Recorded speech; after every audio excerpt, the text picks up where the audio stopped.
ನಮಸ್ಕಾರ, first tube ನ ಮತ್ತೊಂದು ವಿಡಿಯೋಗೆ ಸ್ವಾಗತ. ನಾವು ಇವತ್ತು ಚರ್ಚೆ ಮಾಡ್ತಾ ಇರುವಂತಹ ವಿಷಯ ಕೇವಲ ಒಂದು ಸುದ್ದಿಯಲ್ಲ. ಇದು ನಮ್ಮ ಅನ್ನದಾತರ ಬದುಕಿನ ಪ್ರಶ್ನೆ ಮತ್ತು ನಮ್ಮ ರಾಜ್ಯದ ಪ್ರಕೃತಿಯ ಅನಿರೀಕ್ಷಿತ ತಿರುವಿನ ಕಥೆ. ಸ್ನೇಹಿತರೆ, ಕಳೆದ ಕೆಲವು ದಿನಗಳಿಂದ ನಾವೆಲ್ಲ ಬೇಸಿಗೆ ಸುಡು ಬಿಸಿಲಿಗೆ ತತ್ತರಿಸಿ ಹೋಗಿದ್ದೇವೆ. ಫೆಬ್ರವರಿ ತಿಂಗಳಿಗೆ ಕಾಲಿಡ್ತಾ ಇದ್ದಂತೆಯೇ ಸೂರ್ಯ ತನ್ನ ಪ್ರತಾಪವನ್ನ ಶುರು ಮಾಡಿದ್ದ. ಬಾಯಿ ತೆರೆದ ಧರೆ, ಒಣಗಿದ ಕೆರೆಕುಂಟೆಗಳು, ಕಾಡಿನಲ್ಲಿ ನೀರಿಲ್ಲದೆ ಪರದಾಡ್ತಿರುವಂತಹ ವನ್ಯ ಜೀವಿಗಳು ಎಲ್ಲರೂ ಆಕಾಶದತ್ತ ಮುಖ ಮಾಡಿ ವರುಣ ದೇವನೇ ಕರುಣೆ ತೋರು, ಒಂದೆರಡು ಹನಿ ಮಳೆಯನ್ನ ಸುರಿಸುವಂತ ಬೇಡ್ಕೊಳ್ತಾ ಇದ್ರು. ಹೌದು, ಈ ಬೇಡಿಕೆ ಈಡೇರಿದೆ. ರಾಜ್ಯದ 8ಕ್ಕೂ ಹೆಚ್ಚು ಜಿಲ್ಲೆಗಳಲ್ಲಿ ದಿಢೀರಂತ ಧಾರಾಕಾರ ಮಳೆಯಾಗಿದೆ. ಬೇಸಿಗೆಯ ಬಿಸಿಲಿನಿಂದ ಕಂಗೆಟ್ಟಿರುವಂತಹ ಜನರಿಗೆ ತಂಪಾದ ಗಾಳಿ ಮತ್ತು ಮಳೆ ಸ್ವಲ್ಪ ಮಟ್ಟಿಗೆ ನೆಮ್ಮದಿಯನ್ನು ನೀಡಿದೆ. ಕಾಡಿನಲ್ಲಿ ದಾಹದಿಂದ ಬಳಲ್ತಾ ಇದ್ದಂತಹ ಪ್ರಾಣಿ ಪಕ್ಷಿಗಳಿಗೆ ಈ ಮಳೆ ಅಕ್ಷರಶಃ ಅಮೃತವಾಗಿದೆ. ಇನ್ನು ನಗರ ಪ್ರದೇಶದ ಜನರಿಗೆ ಈ ಮಳೆ ಅಂದ್ರೆ ಒಂದು ಸುಂದರ ಸಂಜೆ, ಬಿಸಿ ಬಿಸಿ ಕಾಫಿ, ಸ್ವಲ್ಪ ರಿಲ್ಯಾಕ್ಸ್ ಆಗುವ ಸಮಯ. ಆದ್ರೆ ಸ್ನೇಹಿತರೆ, ನಾಣ್ಯಕ್ಕೆ ಎರಡು ಮುಖಗಳಿರುವಂತೆ ಈ ಮಳೆಗೂ ಎರಡು ಮುಖಗಳಿವೆ. ನಗರದ ಜನರಿಗೆ ತಂಪೆರದ ಈ ವರುಣ ಹಳ್ಳಿಗಳಲ್ಲಿ ನಮ್ಮ ರೈತರ ಕಣ್ಣಲ್ಲಿ ಕಣ್ಣೀರು ತರಿಸ್ತಾ ಇದ್ದಾನೆ. ಬೆವರು ಸುರಿಸಿ ರಕ್ತ ಬರಿಸಿದು ಇನ್ನೇನು ಬೆಳೆ ಕೈಗೆ ಬಂತು, ಕಟಾವು ಮಾಡಬೇಕು ಅಂತ ಕಾಯ್ತಾ ಇದ್ದ ರೈತರಿಗೆ ಈ ಅಕಾಲಿಕ ಮಳೆ ಅಕ್ಷರಶಃ ಸಿಡಿಲಾಘಾತವನ್ನ ನೀಡಿದೆ. ಪ್ರಕೃತಿಯ ಅಸಮತೋಲನ ರೈತರ ಪಾಲಿಗೆ ದೊಡ್ಡ ಆತಂಕವನ್ನು, ಸಂಕಷ್ಟವನ್ನು ತಂದೊಡ್ಡಿದೆ. ಇಂದಿನ ನಮ್ಮ ವಿಡಿಯೋದಲ್ಲಿ ಅಕಾಲಿಕ ಮಳೆಯಿಂದ ರಾಜ್ಯದ ಯಾವ ಯಾವ ಭಾಗದಲ್ಲಿ ಏನೇನು ಅನಾಹುತಗಳಾಗಿವೆ, ಯಾವ ಬೆಳೆಗಳು ನಾಶವಾಗಿವೆ, ಹವಾಮಾನ ಇಲಾಖೆ ಮುಂದಿನ ದಿನಗಳ ಬಗ್ಗೆ ಏನಂತ ಮುನ್ಸೂಚನೆಯನ್ನ ನೀಡಿದೆ, ಬಂಗಾಳ ಕೊಲ್ಲಿಯಲ್ಲಿ ಆಗ್ತಾ ಇರುವಂತಹ ಬದಲಾವಣೆಗಳು ನಮ್ಮ ಕರ್ನಾಟಕದ ಮೇಲೆ ಹೇಗೆ ಪ್ರಭಾವವನ್ನ ಬೀರುತ್ತೆ ಎಂಬುದನ್ನ ಎಳಿಯಾಗಿ ಬಿಚ್ಚಿಡ್ತೀವಿ. ಸೊ ಈ ವಿಡಿಯೋವನ್ನ ಕೊನೆವರೆಗೂ ನೋಡಿ. ಜೊತೆಗೆ ನಿಮ್ದು ಯಾವ ಊರು, ನಿಮ್ಮೂರಲ್ಲಿ ಮಳೆ ಆಗ್ತಾ ಇದೆಯಾ ಅಥವಾ ಬಿಸಿಲು ಹೆಚ್ಚಾಗಿದ್ಯಾ ಕಮೆಂಟ್ ಮಾಡಿ ಹಾಗೂ ವಿಡಿಯೋಗೆ ಲೈಕ್ ಕೊಡಿ. ಸ್ನೇಹಿತರೆ, ಕೃಷಿ ಅಂದ್ರೆ ಕೇವಲ ಬೀಜ ಬಿತ್ತಿ ಬೆಳೆ ತೆಗೆಯುವುದಲ್ಲ, ಅದೊಂದು ತಪಸ್ಸು. ರೈತ ಮಳೆ, ಗಾಳಿ, ಚಳಿ, ಬಿಸಿಲು ಎನ್ನದೆ ತಿಂಗಳುಗಟ್ಟಲೆ ಕಷ್ಟಪಡ್ತಾನೆ. ಅದರಲ್ಲೂ ಕೂಡ ಹಿಂಗಾರು ಬೆಳೆಗಳು ಅಥವಾ ರಬಿ ಬೆಳೆಗಳು ರೈತರ ಪಾಲಿಗೆ ಬಹಳ ಮುಖ್ಯವಾದವು. ಜೊತೆಗೆ ವಾಣಿಜ್ಯ ಬೆಳೆಗಳಾದ ದ್ರಾಕ್ಷಿ ಮತ್ತು ಮಾವು ಬೆಳೆಗಾರರ ಪರಿಸ್ಥಿತಿಯನ್ನು ಒಮ್ಮೆ ಊಹೆ ಮಾಡಿಕೊಳ್ಳಿ. ಮುಖ್ಯವಾಗಿ ಉತ್ತರ ಕರ್ನಾಟಕದ ವಿಜಯಪುರ, ಬಾಗಲಕೋಟೆ, ಗಡಿ ಜಿಲ್ಲೆಗಳಾಗಿರುವಂತಹ ಬೆಳಗಾವಿ, ಈ ಜಿಲ್ಲೆಗಳನ್ನ ನಾವು ಕರ್ನಾಟಕದ ದ್ರಾಕ್ಷಿ ಕಣಜ ಅಂತ ಕರೀತೇವೆ. ಇಲ್ಲಿನ ರೈತರು ದ್ರಾಕ್ಷಿ ಬೆಳೆಯನ್ನೇ ನಂಬಿಕೊಂಡು ಬದುಕ್ತಾ ಇದ್ದಾರೆ. ದ್ರಾಕ್ಷಿ ಬೆಳೆಯುವುದು ಅಷ್ಟು ಸುಲಭದ ಮಾತಲ್ಲ. ಅದಕ್ಕೆ ಹವಾಮಾನದ ಅತ್ಯಂತ ಸೂಕ್ಷ್ಮ ನಿರ್ವಹಣೆ ಬೇಕಾಗುತ್ತೆ. ರೋಗ ಬಾಧೆ ಬಾರದಂತೆ, ಹುಳುಗಳು ಬಾರದಂತೆ ಕಣ್ಣಲ್ಲಿ ಕಣ್ಣಿಟ್ಟು ಕಾಯಬೇಕಾಗುತ್ತೆ. ಲಕ್ಷಾಂತರ ರೂಪಾಯಿ ಸಾಲ ಮಾಡಿ ಔಷಧ ಸಿಂಪಡಿಸಿ ಇನ್ನೇನು ದ್ರಾಕ್ಷಿ ಗೊಂಚಲುಗಳು ಕಟಾವಿಗೆ ಸಿದ್ಧವಾಗಿವೆ, ಮಾರುಕಟ್ಟೆಗೆ ತಗೊಂಡು ಹೋಗಿ ಮಾರಾಟ ಮಾಡಿ ಸಾಲ ತೀರಿಸಿ 4 ಕಾಸು ನೋಡ್ಬೇಕು ಅಂತ ರೈತ ಕನಸು ಕಾಣ್ತಾ ಇದ್ದ. ಆದ್ರೆ ವಿಧಿಯ ಆಟವೇ ಬೇರೆ ಇತ್ತು. ದಿಢೀರನೆ ಅಪ್ಪಳಿಸಿದ ಬಿರುಗಾಳಿ ಸಹಿತ ಅಕಾಲಿಕ ಮಳೆ ರೈತನ ಆಸೆಯ ಮೇಲೆ ತಣ್ಣೀರನ್ನ ಎರಚಿದೆ. ಬಿರುಗಾಳಿಯ ರಭಸಕ್ಕೆ ದ್ರಾಕ್ಷಿ ಚಪ್ಪರಗಳು ನೆಲಕ್ಕುರುಳಿವೆ. ದ್ರಾಕ್ಷಿ ಹಣ್ಣುಗಳು ಮಳೆ ಏಟಿಗೆ ಒಡೆದು ಹೋಗಿವೆ, ನೆಲಕ್ಕೆ ಉದುರಿ ಮಣ್ಣು ಪಾಲಾಗಿವೆ. ವಿಜಯಪುರ, ಬಾಗಲಕೋಟೆ, ಬೆಳಗಾವಿ ಜಿಲ್ಲೆಗಳಲ್ಲಿ ಅಪಾರ ಪ್ರಮಾಣದ ದ್ರಾಕ್ಷಿ ಫಸಲು ಕಣ್ಣೆದುರೇ ಹಾಳಾಗಿ ಹೋಗಿದೆ. ಈ ಹಾನಿಯನ್ನು ನೋಡಿ ರೈತರು ಕಣ್ಣೀರು ಹಾಕ್ತಾ ಇದ್ದಾರೆ. ಇದೇ ಸಮಯದಲ್ಲಿ ನಾನು ರಾಜ್ಯದ ಎಲ್ಲಾ ರೈತ ಬಾಂಧವರಿಗೆ ಒಂದು ಅತಿ ಮುಖ್ಯವಾದ ಮಾಹಿತಿಯನ್ನು ನೀಡಲು ಇಚ್ಛಿಸ್ತಾ ಇದ್ದೀನಿ. ಯಾರು ತಮ್ಮ ಬೆಳೆಗಳಿಗೆ ಬೆಳೆ ವಿಮೆ ಮಾಡಿಸಲಿಲ್ವೋ ಅವರು ದಯವಿಟ್ಟು ವಿಳಂಬ ಮಾಡಬೇಡಿ. ಹಾನಿಯಾದ 72 ಗಂಟೆಗಳ ಒಳಗೆ, ಅಂದ್ರೆ 3 ರಿಂದ 4 ದಿನಗಳ ಒಳಗೆ ನೀವು ವಿಮಾ ಕಂಪನಿಗಳಿಗೆ ಅಥವಾ ನಿಮ್ಮ ಹತ್ತಿರದ ಕಂದಾಯ ಇಲಾಖೆ, ಕೃಷಿ ಇಲಾಖೆ ಅಧಿಕಾರಿಗಳಿಗೆ ಮಾಹಿತಿಯನ್ನ ಕಡ್ಡಾಯವಾಗಿ ನೀಡಬೇಕಾಗುತ್ತೆ. ನೀವು ಸರಿಯಾದ ಸಮಯಕ್ಕೆ ಮಾಹಿತಿ ನೀಡಿದ್ರೆ ಮಾತ್ರ ನಿಮಗೆ ವಿಮಾ ಪರಿಹಾರ ಸಿಗಲು ಸಾಧ್ಯ. ಇದು ಬಹಳ ಮುಖ್ಯವಾದ ವಿಚಾರ. ದಯವಿಟ್ಟು ನಿಮ್ಮ ಅಕ್ಕಪಕ್ಕದ ರೈತರಿಗೆ ಈ ಬಗ್ಗೆ ಜಾಗೃತಿಯನ್ನು ಮೂಡಿಸಿ. ಇನ್ನು ದ್ರಾಕ್ಷಿಯ ಜೊತೆಗೆ ಮಾವು ಬೆಳೆಗಾರರ ಪರಿಸ್ಥಿತಿಯು ಭಿನ್ನವಾಗಿಲ್ಲ.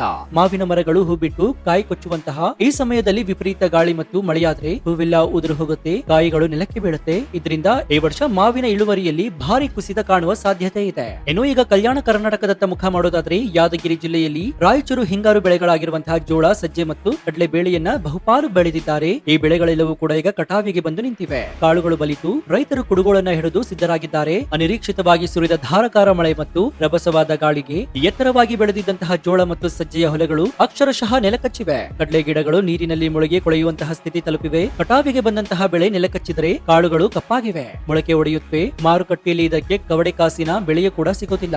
ಯಾದಗಿರಿ ರೈತರ ಪಾಡು ಹೇಳತೀರದ್ದಾಗಿದೆ. ಇತ್ತ ಮಲೆನಾಡು ಭಾಗದ ಕಡೆ ನೋಡೋದಾದ್ರೆ ಶೃಂಗೇರಿ, ಕೊಪ್ಪ ಮುಂತಾದ ಪ್ರದೇಶಗಳಲ್ಲಿ ಕಾಫಿ ಮತ್ತು ಅಡಿಕೆ ಬೆಳೆಗಾರರಿಗೆ ಈ ಮಳೆ ತೀವ್ರ ಹಾನಿಯುಂಟು ಮಾಡಿದೆ. ಸಾಮಾನ್ಯವಾಗಿ ಮಲೆನಾಡಿನಲ್ಲಿ ಬ್ಲಾಸಮ್ ಶವರ್ ಅಥವಾ ಕಾಫಿ ಹೂ ಮಳೆ ಬಂದ್ರೆ ಅದು ಒಳ್ಳೆಯದು ಅಂತ ಭಾವಿಸಲಾಗುತ್ತೆ. ಆದ್ರೆ ಅದು ಮಿತವಾಗಿರಬೇಕು.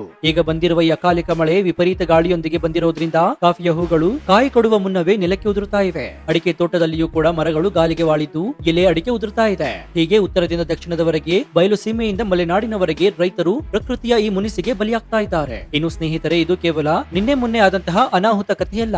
ಮುಂದಿನ ದಿನಗಳಲ್ಲೂ ವರುಣನ ಭರ ಮುಂದುವರಿಯುವ ಮುನ್ಸೂಚನೆ ಇದೆ. ಹಾಗಾಗಿ ನಾವೆಲ್ಲರೂ ಕೂಡ ಎಚ್ಚರಿಕೆಯಿಂದ ಇರಬೇಕಾಗಿರುವುದು ಅಗತ್ಯ.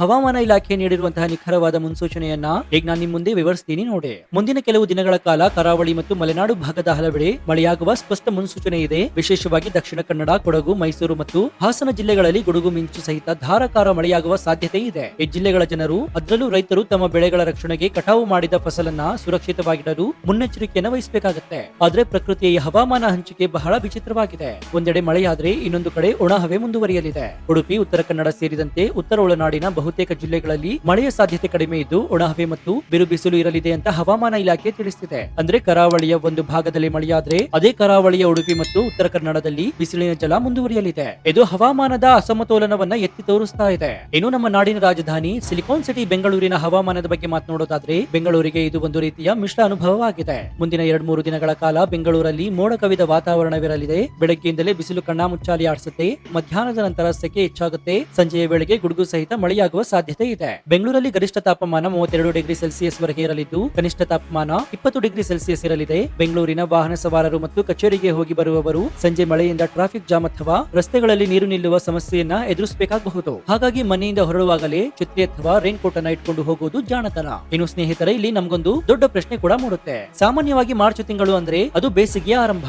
ಉತ್ತರ ಕರ್ನಾಟಕದಲ್ಲಿ ಮಾರ್ಚ್ ಬಂತೆಂದ್ರೆ ತಾಪಮಾನ 40 ಡಿಗ್ರಿ ಸೆಲ್ಸಿಯಸ್ ವರೆಗೆ ತಲುಪುತ್ತೆ. ಬಿಸಿಲಿನ ಜಳಕ್ಕೆ ಜನ ಮನೆಯಿಂದ ಹೊರಬರಲು ಹೆದರುತ್ತಾರೆ. ಆದ್ರೆ ಈ ಬಾರಿ ಮಾರ್ಚ್ ಅಂತ್ಯದ ವೇಳೆಗೆ ಬಿರುಗಾಳಿ, ಗುಡುಗು ಸಹಿತ ಮಳೆಯಾಗಲು ಕಾರಣವೇನು? ಇದು ಸಾಮಾನ್ಯವೇ ಅಥವಾ ಹವಾಮಾನ ಬದಲಾವಣೆಯ ಎಚ್ಚರಿಕೆ ಗಂಟೆನಾ? ಇದರ ಹಿಂದಿರುವ ಹವಾಮಾನ ವಿಜ್ಞಾನವನ್ನು ಅರ್ಥ ಮಾಡ್ಕೊಳ್ಬೇಕಾಗತ್ತೆ ನಾವು. ಹವಾಮಾನ ಇಲಾಖೆ ಸ್ಪಷ್ಟವಾಗಿ ತಿಳಿಸಿರುವಂತೆ ಈ ಬಾರಿ ಪೂರ್ವ ಮುಂಗಾರು ಬಹಳ ಅಬ್ಬರದಿಂದ ಮತ್ತು ಸ್ವಲ್ಪ ಬೇಗನೆ ಶುರುವಾಗಲಿದೆ. ಈ ಪೂರ್ವ ಮುಂಗಾರು ಪ್ರವೇಶಿಸುವ ಮಾರ್ಗವನ್ನ ನಾವು ಗಮನಿಸಬೇಕಾಗುತ್ತೆ. ಈ ಪೂರ್ವ ಮುಂಗಾರು ಮೊದಲಿಗೆ ನೆರೆಯ ಕೇರಳ ರಾಜ್ಯದ ವಯನಾಡು ಮೂಲಕ ನಮ್ಮ ಕರ್ನಾಟಕದ ಗಡಿ ಭಾಗವಾಗಿರುವಂತಹ ಚಾಮರಾಜನಗರದ ಗುಂಡ್ಲುಪೇಟೆಗೆ ಪ್ರವೇಶ ಮಾಡುತ್ತೆ. ಅಲ್ಲಿಂದ ನಿಧಾನವಾಗಿ ಇದು ರಾಜ್ಯದ ಇತರೆ ಭಾಗಗಳಿಗೆ ವಿಸ್ತರಣೆ ಆಗುತ್ತೆ. ಈ ಮುಂಗಾರು ಪ್ರವೇಶದ ಜೊತೆಗೆ ಭಾರಿ ಗಾಳಿಯೂ ಕೂಡ ಇರುವುದರಿಂದ ಅದು ಗುಡುಗು ಮಿಂಚಿನ ಮಳೆಗೆ ಕಾರಣವಾಗಬಹುದು. ಇದೇ ಸಮಯದಲ್ಲಿ ಸಮುದ್ರದಲ್ಲಿ ಆಗ್ತಾ ಇರುವಂತಹ ಬದಲಾವಣೆಗಳು ನಮ್ಮ ರಾಜ್ಯದ ಹವಾಮಾನದ ಮೇಲೆ ನೇರ ಪ್ರಭಾವವನ್ನು ಬೀರ್ತಾ ಇದೆ. ಬಂಗಾಳಕೊಲ್ಲಿಯಲ್ಲಿ ಸಮುದ್ರ ಮಟ್ಟದಿಂದ ಸುಮಾರು 1.5 ಕಿಲೋಮೀಟರ್ ಎತ್ತರದಲ್ಲಿ ವಾಯುಭಾರ ಕುಸಿತ ಮತ್ತು ಚಂಡಮಾರುತದ ಪರಿಚಲನೆ ಉಂಟಾಗಿದೆ. ಈ ಸೈಕ್ಲೋನಿಕ್ ಸರ್ಕ್ಯುಲೇಷನ್ ಅಂದ್ರೆ ಸರಳವಾಗಿ ಹೇಳಬೇಕಂದ್ರೆ ಸಮುದ್ರದ ಮೇಲ್ಭಾಗದಲ್ಲಿ ವಾತಾವರಣದ ಒತ್ತಡ ಕಡಿಮೆಯಾಗಿ ಅಲ್ಲಿ ಸುಳಿಗಾಳಿ ನಿರ್ಮಾಣವಾಗುತ್ತೆ. ಈ ಸುಳಿಗಾಳಿಯು ಸಮುದ್ರದಿಂದ ಅಪಾರ ಪ್ರಮಾಣದ ತೇವಾಂಶವನ್ನ ತನ್ನತ್ತ ಸೆಳೆದುಕೊಂಡು ಭೂಮಿಯತ್ತ ತಳ್ಳುತ್ತೆ. ಬಂಗಾಳಕೊಲ್ಲಿಯಿಂದ ಬರುವಂತಹ ಈ ತೇವಾಂಶ ಭರಿತ ಗಾಳಿ ನಮ್ಮ ಭೂಮಿಯ ಮೇಲೆ ಒಣ ಮತ್ತು ಬಿಸಿ ಗಾಳಿಯೊಂದಿಗೆ ಡಿಕ್ಕಿ ಹೊಡೆದಾಗ ಅಗಾಧವಾದಂತಹ ಮೋಡಗಳು ನಿರ್ಮಾಣವಾಗಿ ದಿಢೀರಂತ ಸಿಡಿಲು, ಗುಡುಗು, ಬಿರುಗಾಳಿ ಸಹಿತ ಭಾರಿ ಮಳೆಯಾಗುತ್ತೆ. ಇದೇ ಕಾರಣಕ್ಕೆ ಈಗ ರಾಜ್ಯದಲ್ಲಿ ಎಷ್ಟೊಂದು ವಿಪರೀತ ಅಕಾಲಿಕ ಮಳೆಯಾಗ್ತಾ ಇದೆ. ಈ ಚಂಡಮಾರುತದ ಪರಿಚಲನೆ ದುರ್ಬಲಗೊಳ್ಳುವವರೆಗೆ ಈ ಅಸ್ಥಿರ ಹವಾಮಾನ ಮುಂದುವರಿಯುವ ಸಾಧ್ಯತೆ ದಟ್ಟವಾಗಿದೆ. ಇನ್ನು ವೀಕ್ಷಕರೇ, ನಾವು ಕರ್ನಾಟಕದ ಪ್ರಸ್ತುತ ಹವಾಮಾನ, ಅದರ ಹಿಂದಿನ ಕಾರಣಗಳು ಮತ್ತು ಅದರಿಂದ ಆಗ್ತಾ ಇರುವಂತಹ ಅನಾಹುತಗಳ ಬಗ್ಗೆ ನಾವು ನೋಡಬೇಕಾಗುತ್ತೆ. ಪ್ರಕೃತಿಯ ಮುಂದೆ ನಾವೆಲ್ಲರೂ ಕೂಡ ಅಸಹಾಯಕರು ಎಂಬುದು ನಿಜ.